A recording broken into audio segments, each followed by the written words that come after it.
Document निकलना। नमस्कार, आप देख रहे हैं बोले भारत और मैं हूं शांता सिंह। पश्चिम बंगाल में बिहार के छात्रों से बदसलूकी और मार पिटाई की ये तस्वीर वायरल हुई तो हंगामा मच गया। हंगामा राजनीति को लेकर मचा, लेकिन कई बुनियादी सवाल इसके पीछे हैं। आखिर बिहार के लोगों के साथ दोयम दर्जे का बर्ताव तमाम दूसरे राज्यों में क्यों होता है? क्या इसके लिए बिहार की राजनीति दोषी है या दूसरे राज्यों की हुकूमती दोषी हैं, जिनके यहाँ बिहारियों से कभी गाली गलौज तो कभी मारपीट तक होती है, या फिर बिहार के लोग ही दोषी हैं? इन सारे सवालों की उत्पत्ति तात्कालिक तौर पर इसी वायरल वीडियो के कारण हुई है।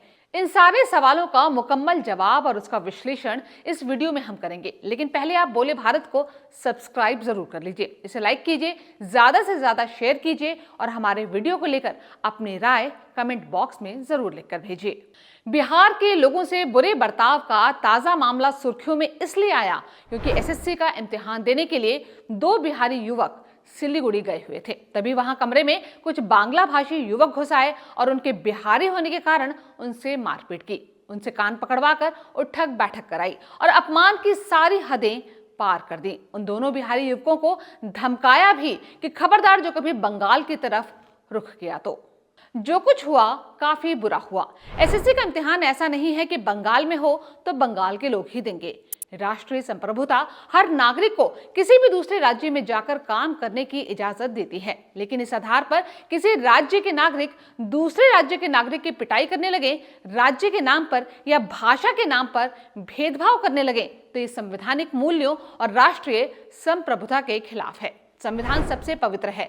संविधान इस देश की एकता के सबसे मजबूत डोर है। संविधान हर नागरिक के मर्यादा का रक्षा कवच है, लेकिन उसी संविधान के नाम पर राजनीति भी खूब होती है।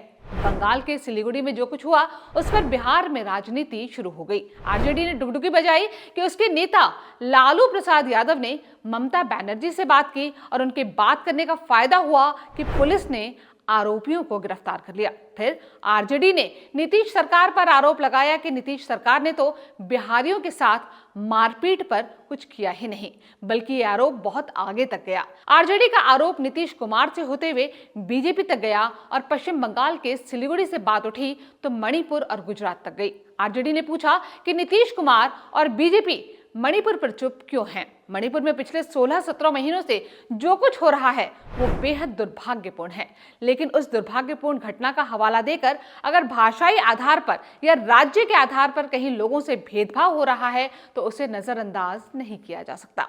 सिलीगुड़ी में जिन 2 बिहारी युवकों से दुर्व्यवहार हुआ, उनसे पहले बांग्ला बोलने के लिए कहा गया। अब पटना के पास दानापुर के रहने वाले लड़के बांग्ला कहां से बोलते? जिन बांग्ला भाषी लड़कों ने बदतमीजी की, उनसे ही कोई कहे कि पंजाबी या कश्मीरी बोलकर दिखा दो या ठीक से हिंदी ही बोलकर दिखा दो, तो कहां दिखा पाते? भाषा के नाम पर यह दमन एक खतरनाक प्रवृत्ति है जिससे निपटने की जरूरत है, ना कि उसका बचाव करने की कि मणिपुर में जो हुआ उस पर चुप्पी क्यों है। मणिपुर का सवाल अपनी जगह बिल्कुल जायज है, लेकिन मणिपुर की आग सिलीगुड़ी कांड से बचाव की ढाल नहीं बन सकती। आरजेडी लगातार अपनी पीठ ठोक रही है कि उसके नेता लालू प्रसाद के कारण ही सिलीगुड़ी कांड के आरोपियों पर त्वरित कार्रवाई हुई, लेकिन दूसरी तरफ जेडीयू का कहना है कि वो कार्रवाई मुख्यमंत्री नीतीश कुमार के कारण हुई है। मुख्यमंत्री नीतीश कुमार के ही निर्देश पर मुख्य सचिव और डीजीपी दोनों ही अपने स्तर पर एक्शन में आ गए, जिसका नतीजा ये हुआ कि आरोपी पकड़े गए। खबर ये आई कि बांग्ला पक्खो नाम का एक बंगाली कट्टरपंथी संगठन है जो ऐसी हरकतें करता है। उसका हिंदी विरोध इतना तीखा और कड़वा है कि वो हिंदी में लिखे पोस्टरों को मिटवा देता है, उस पर कालिख पुतवा देता है। पश्चिम बंगाल के सिलीगुड़ी में जो कुछ हुआ वो दूसरे राज्यों में भी बिहार के लोगों और नौजवानों के साथ हो चुका है। ये पिटाई महाराष्ट्र, गुजरात, पंजाब, तमिलनाडु से लेकर और भी कई राज्यों तक हो चुकी है। अपने आप को प्रगतिशील और महान मानने वाले तमाम नेताओं की जुबान बिहार के लोगों को लेकर बहक चुकी है। वो गाथा हम आपको सुनाएंगे, लेकिन पहले हर बात पर जाति की राजनीति करने वाले उत्तर प्रदेश और बिहार के राजनेताओं की बात कर लेते हैं। जिन 2 लड़कों से बदसलूकी सिलीगुड़ी में हुई, उनमें से एक लड़का अपना नाम अंकित यादव बताता है। बिहार में तेजस्वी यादव हो या उत्तर प्रदेश में अखिलेश यादव, इनकी राजनीति की धुरी यादव वोट ही हैं। अखिलेश यादव तो उत्तर प्रदेश में हर बात पर यादव उत्पीड़न की दुहाई देते हैं, लेकिन पश्चिम बंगाल में ये मामला हुआ तो जुबान बंद कर ली। उनके सोशल मीडिया साइट पर जाकर देखा तो कहीं बंगाल का ब भी नहीं दिखा। अपराधियों के एनकाउंटर में जाति का एंगल निकालने वाले अखिलेश यादव को अंकित यादव का उत्पीड़न नहीं दिखा, क्योंकि पश्चिम बंगाल में ममता बनर्जी की सरकार है जो इंडिया ब्लॉक का हिस्सा है। बीजेपी विरोध ठीक है, लेकिन क्या जहां न्याय और हक की बात हो वहां भी सिर्फ बीजेपी का ही विरोध होगा? क्या ममता बनर्जी की सरकार से सवाल नहीं पूछा जाना चाहिए था? लेकिन यादव रटने वाले और बात बात पर ट्वीट करने वाले अखिलेश यादव ने पश्चिम बंगाल में एक यादव के उत्पीड़न पर एक पोस्ट तक करना उचित नहीं समझा। दरअसल अखिलेश यादव को लगता है कि उनके अपने परिवार का विकास ही उत्तर प्रदेश के सभी यादवों का विकास है। इसलिए उत्तर प्रदेश में जिन यादवों की आबादी 9% है, लोकसभा में समाजवादी पार्टी ने उस जाति से 5 उम्मीदवार उतारे और वो पांचों के पांचों अखिलेश के परिवार के सदस्य हैं। एक स्वयं है, एक उनकी पत्नी है और 3 उनके चचेरे भाई हैं। अब अखिलेश यादव का अपना परिवार तो सुरक्षित है, फिर पश्चिम बंगाल में बीजेपी की सरकार तो है नहीं कि उसे कटघरे में खड़ा करे। अब जिस ममता बनर्जी के साथ इंडिया ब्लॉक में अखिलेश यादव भी हैं, उनके साथ भला एक यादव के उत्पीड़न पर, वो भी बिहार के यादव के उत्पीड़न पर, अखिलेश यादव क्यों अपना खून जलाएं? क्यों ममता बनर्जी से पूछे कि हे दीदी, आपके राज्य में दूसरे राज्य वालों का ये उत्पीड़न क्यों हो रहा है? अखिलेश यादव नहीं पूछ सकते, तेजस्वी यादव भी नहीं पूछ सकते। ये बहुत अच्छी बात है कि वो बिहार में कानून व्यवस्था की बिगड़ती हालत पर नीतीश कुमार से सवाल पूछते हैं, लेकिन बिहार के 2 बेटों से जैसे बदसलूकी पश्चिम बंगाल में हुई है, मारपीट हुई है, अपमान हुआ, प्रताड़ना हुई, उस पर तेजस्वी यादव का ट्वीट नहीं आया। क्यों नहीं आया? वही ममता बनर्जी के साथ इंडिया ब्लॉक वाली दोस्ती जो ठहरी। और दीदी का क्या है, अगर थोड़ा भी इन लोगों ने सवाल उठाया तो दीदी दादागिरी पर उतर आएंगी। फिर तो क्या तेजस्वी और क्या अखिलेश, किसी को वो बख्श नहीं सकती। और हाँ, उनमें राहुल गांधी भी हैं, जिन्होंने इस मुद्दे पर अखिलेश और तेजस्वी जैसे अपने दोस्तों की तर्ज पर कुछ भी कहना मुनासिब नहीं समझा। वैसे भी राहुल गांधी उत्तर भारत बनाम दक्षिण भारत की तुलना करके बता चुके हैं कि उत्तर भारत के लिए उनका क्या नजरिया है। 4 साल पहले त्रिवेंद्रम में राहुल ने कहा था कि वो 15 साल तक उत्तर भारत से सांसद थे। वहां उन्हें एक अलग तरह की राजनीति की आदत पड़ गई थी। उनके लिए केरल जाना नया था, क्योंकि वहां उन्होंने पाया कि वहां के लोग मुद्दों में दिलचस्पी रखते हैं और उन मुद्दों पर विस्तार से जानने में विश्वास रखते हैं। राहुल गांधी की इस सोच के बाद तब भी सवाल उठा था और अब भी उठता है कि क्या क्षेत्रीय स्तर पर ऐसी सोच को जगह दी जा सकती है?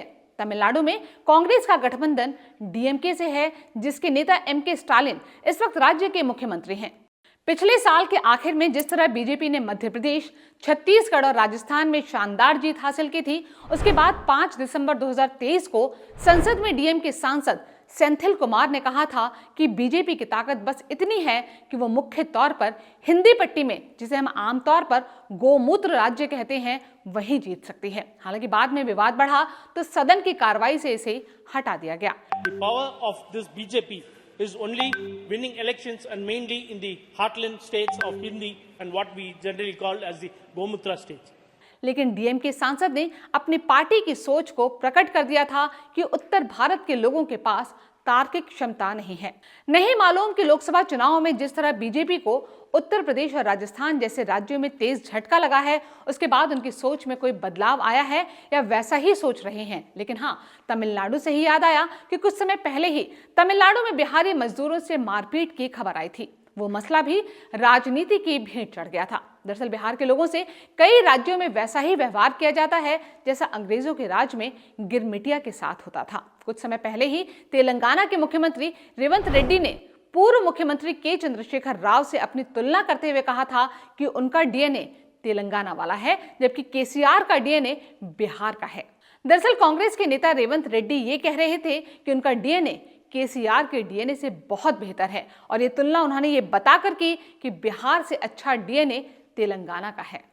दरअसल अपने राज्य में बिहारी जाति के बंधनों में बंधे रहते हैं। दूसरे राज्यों में जाते हैं तो वहां ज्यादातर मजदूरी करने या कोई छोटी मोटी नौकरी की तलाश में ही जाते हैं। इस कारण उन्हें टारगेट बनाना बहुत आसान होता है। इसलिए वो भले ही किसी राज्य में जाकर वहां की इकोनॉमी को बुलंद करते हैं, लेकिन उनके नाम पर एक तो राजनीति होती है, दूसरे उनका उत्पीड़न होता है। महाराष्ट्र में जब शिवसेना बनी थी तो उसने कर्नाटक के लोगों को निशाना बनाया था।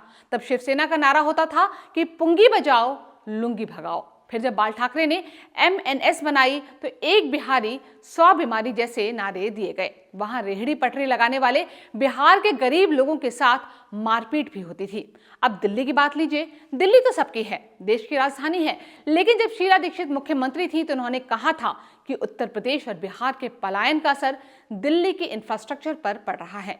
उत्तर प्रदेश और बिहार के लोगों पर जब वो सवाल उठा रही थी तो भूल गई थी कि वो खुद भी उत्तर प्रदेश की रहने वाली हैं। उसी तरह दिल्ली के एक और मुख्यमंत्री रहे अरविंद केजरीवाल ने कहा था कि बिहारी 500 रुपए का टिकट कटाकर दिल्ली आ जाता है और 5 लाख का इलाज फ्री में कराकर चला जाता है। केजरीवाल जी ऐसे कह रहे थे जैसे वो दिल्ली के मूल बाशिंदे हैं, वो भी हरियाणा के हैं और अभी हरियाणा में विधानसभा चुनाव में वोट मांगने गए थे तो अपने आप को हरियाणा का बेटा कहकर वोट मांगा था। पूरे देश में आपके इस बेटे ने, हरियाणा के इस बेटे ने, हरियाणा के इस आपके भाई ने पूरे देश में, पूरी दुनिया में हरियाणा का नाम रोशन किया है। हरियाणा से निकल के दिल्ली में सरकार बनाई, पंजाब में सरकार बनाई। अब आपको कहना चाहता हूं, एक मौका दे दो हरियाणा की भी सेवा करने का।